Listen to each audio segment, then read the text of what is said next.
Suara Hati.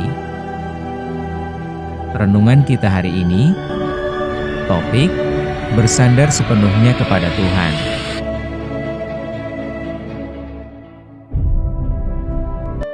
Dan jangan lupa saudaraku, untuk membagikan renungan ini kepada orang lain, agar mereka juga mendapatkan kekuatan rohani di dalam Tuhan. Kiranya saudara diberkati oleh Tuhan kita.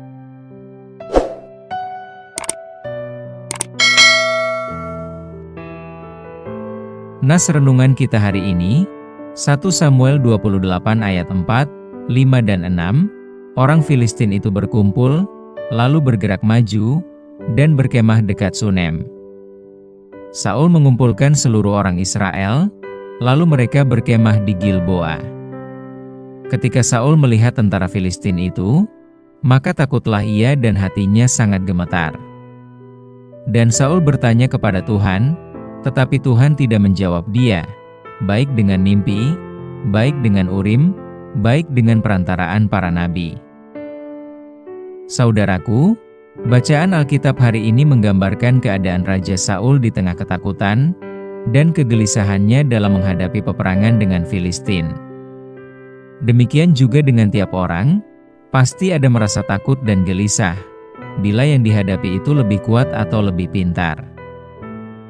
Mengalami rasa takut bukanlah hal yang salah, namun bagaimana kita menghadapi dan mengatasi rasa ketakutan itu.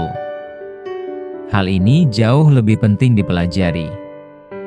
Seperti Saul dalam kisahnya menghadapi bangsa Filistin, ia mengalami rasa takut, namun ia menghadapinya dengan cara yang salah.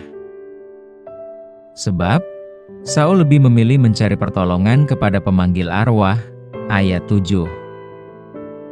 Sekalipun Saul pernah melarang untuk tidak mengandalkan yang lain, selain Tuhan.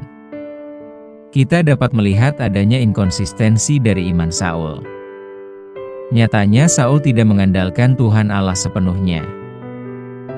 Saudaraku, kita dapat menilai iman seseorang dari bagaimana ia menghadapi masalahnya, dan kepada siapa ia lari mencari pertolongan.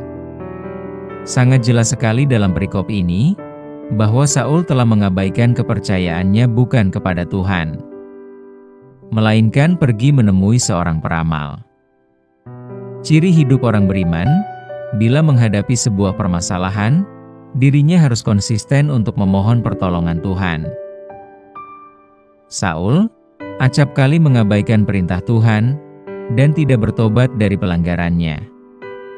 Bahkan di akhir masa hidupnya, ia malah mencari pertolongan kepada pemanggil arwah.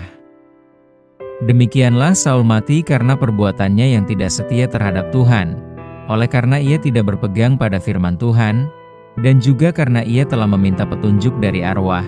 1 Tawaris 10 ayat 13 dan 14.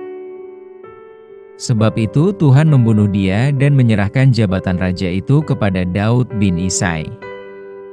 Saudaraku, sekarang mari kita lihat kehidupan iman kita, mengapa kita selalu menghadapi permasalahan hidup, baik secara perorangan maupun secara kelompok. Barangkali, kita tidak salah bercermin melalui kisah kehidupan Saul. Mungkin kita ada menemukan dan menjalankan kepercayaan kita kepada Tuhan dengan setengah-setengah.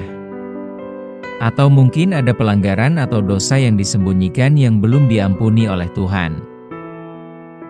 Mungkin juga ada kepercayaan lain yang masih kita pegang saat ini, entah itu dalam bentuk jimat, kuasa gelap, atau yang sering disebut penjaga badan, dan sebagainya.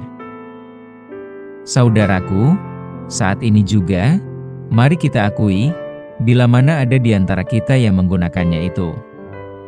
Saat ini, di hadapan Tuhan Yesus, dan marilah berbalik dan memohon pengampunan dosa kepadanya. Melalui nas bacaan hari ini, Tuhan Allah tidak menginginkan iman percaya kita yang setengah-setengah kepadanya. Dan Allah rindu, agar setiap umatnya hanya bersandar kepadanya secara konsisten. Mari kita beriman penuh hanya kepada Tuhan Allah dan mewujud nyatakannya dalam kehidupan kita sehari-hari. Amin.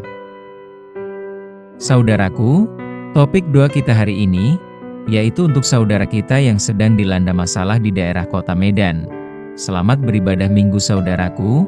Tuhan Yesus memberkati kita.